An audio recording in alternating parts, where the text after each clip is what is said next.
The United States has fought hard to eliminate racism in America. So why are we on the verge of another race war? Same reason for the first one. Power-hungry progressives. As early as 1928, the communists declared that the racial differences among our people constituted the weakest and most vulnerable point in our social fabric. By constantly probing and straining at this one spot, they calculated that eventually the cloth could be torn apart and that Americans could be divided, weakened, and perhaps even set against each other in open combat.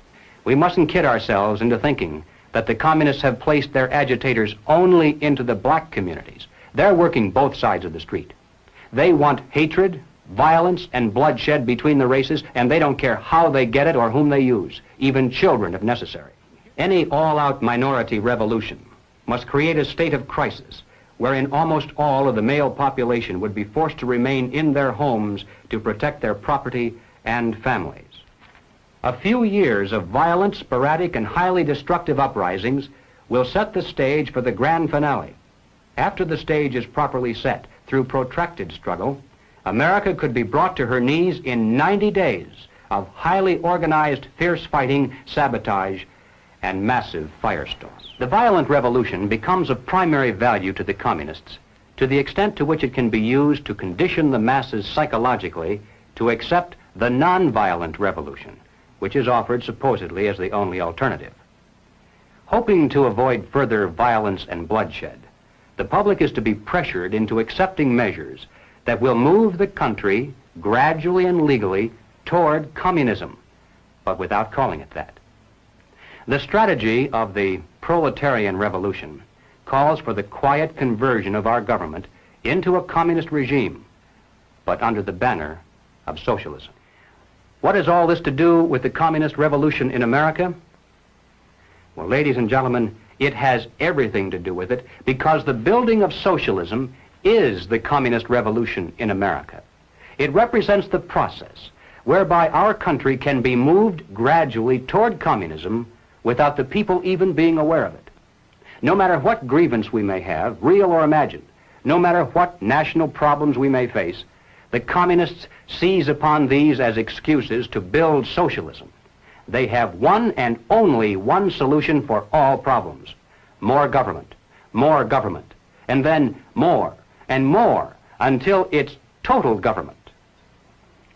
And forgive me for saying it one more time, total government is communism.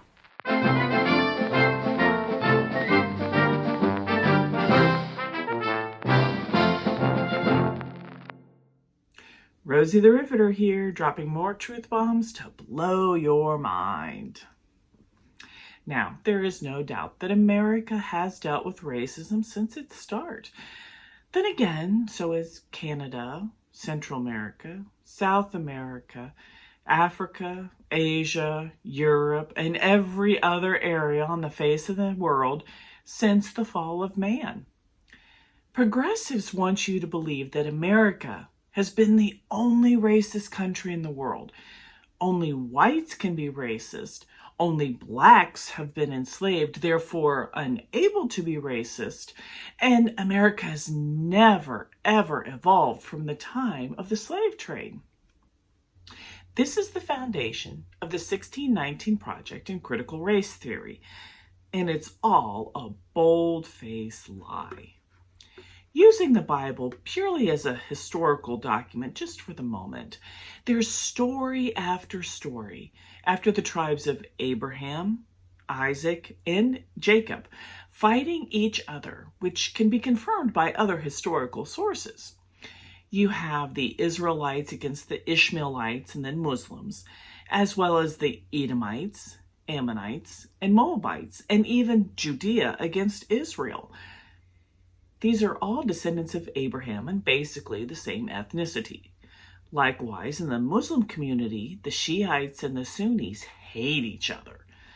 Goodness, how many wars have we had between Germans, Spaniards, French, English, and Russia, just to name a few of the Caucasian groups? Even in Africa, you find different tribes attacking each other. During the slave trade years, Most of the Africans sold into the slave trade were collected by opposing tribes. After a battle, the victors sold their enemies into slavery. This is how Joseph ended up in Egypt. His brothers sold him into slavery, and it was racism that fostered the Babylonians to take the Israelites as slaves and then personally attack Daniel as well as Shadrach, Meshach, and Abednego, trying to get them all executed.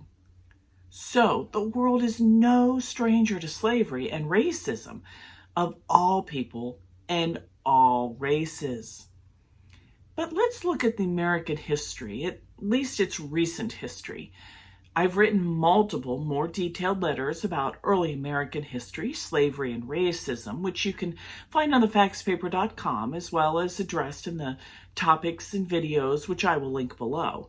So let's focus on the last 100 years. The civil rights movement actually started after the Civil War with patriots such as Frederick Douglass, Booker T. Washington, Hiram Rhodes Revels, Robert Smalls, Harriet Tubman, Sojourner Truth, Dred Scott, Mum Bet, and countless others who fought hard and long to enjoy the God-given rights they already possessed. Reverend Dr. Martin Luther King Jr. changed many minds in 1963 during his speech, which he said, "I have a dream that my 4 little children will one day live in a nation where they will not be judged by the color of their skin, but by the content of their character. I have a dream today." Those who grew up in the 1970s and 80s began living that dream, seeing their neighbor as a neighbor, viewing skin color only as a trait like hair and eye color, the shape of one's face, and their height, taking to heart King's goal of judging people by their content of character. So, why are we on the verge of another civil war today? Because the same people that fought the first Civil War for slavery, who passed Jim Crow laws cultivating institutional racism, and lynched Republicans, both black and white, who birthed Planned Parenthood to eliminate human weeds, as Margaret Sanger, the founder, believed they were, and who fought civil rights legislation under Eisenhower only to embrace it, to manipulate the black vote to their side, are pushing for it. By the time we embarked in the 21st century, even though racists still exist, America was not a racist country. That is until 2009. From the moment Barack Obama entered the White House, whenever there was an incident that involved the police, the Commander-in-Chief of the United States of America, who is charged with upholding the law, always, pretty much without fail, he went against the police.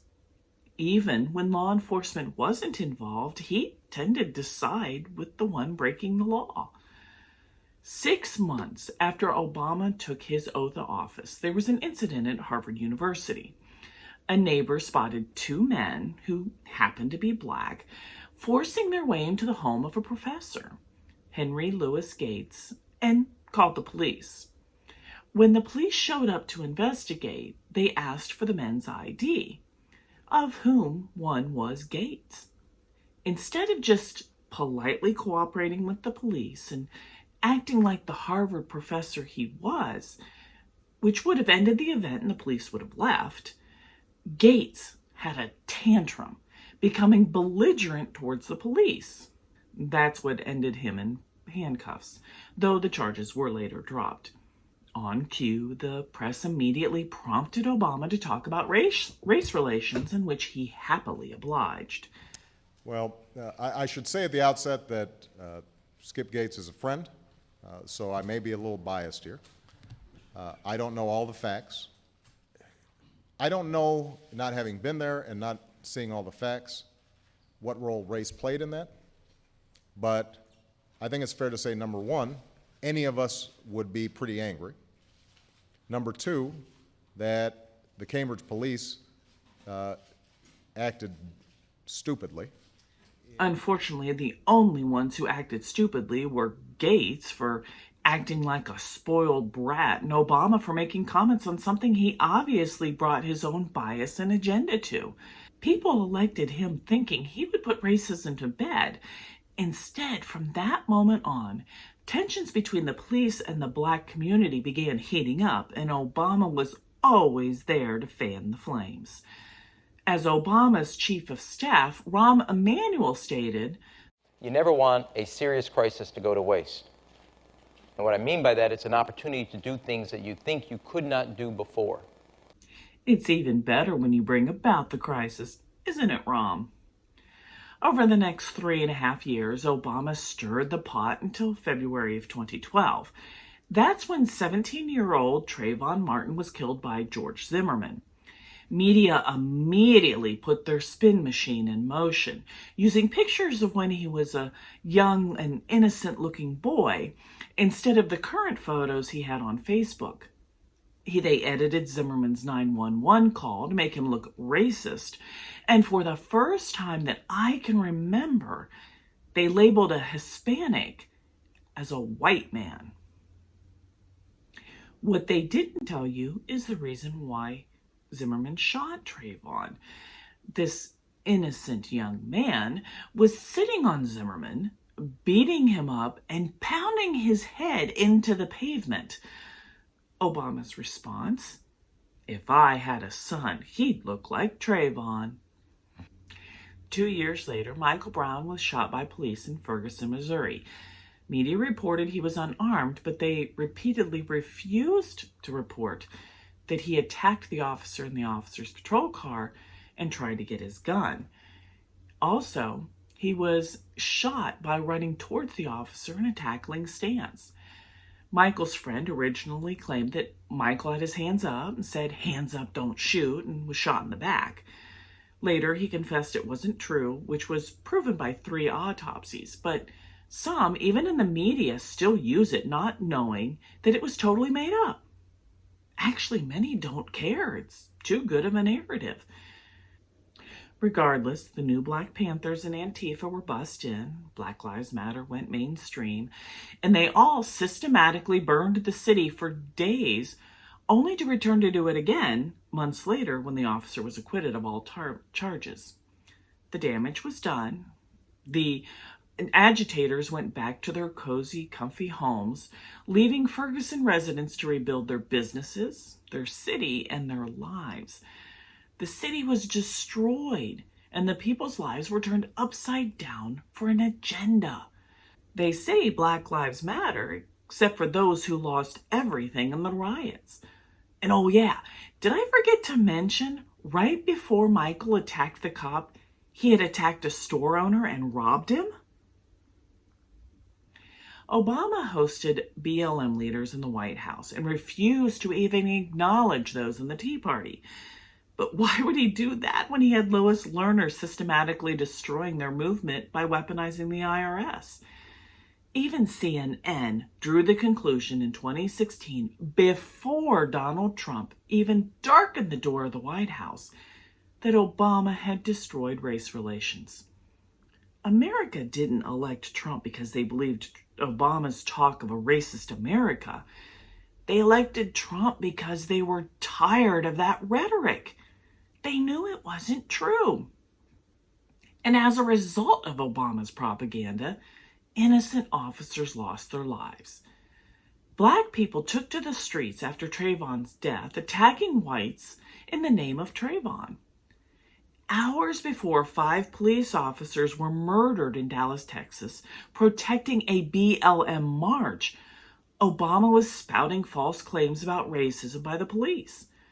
The Dallas police chief quoted one shooter as saying, quote, "He wanted to kill white people, especially white officers." In New York, a black man executed 2 officers because he was angry about the Michael Brown shooting.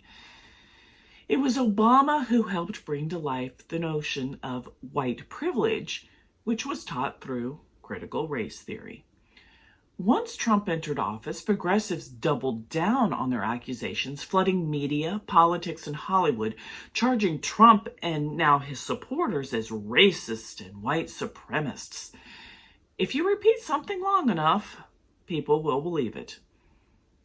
While Americans were forced to remain in their homes to protect everyone from COVID, progressives cheered on the rioters protesting the death of George Floyd as the police were told to stand down while rioters caused billions of dollars of damage in multiple cities. That included Black businesses. Does it honestly make sense that Black Lives Matter chapters immediately sprung up, not only across America, but in Western cultures all over the world, protesting the death of a Black man in Minneapolis, Minnesota? Really? Now that we have stepped away from the moment, we can look at things constructively.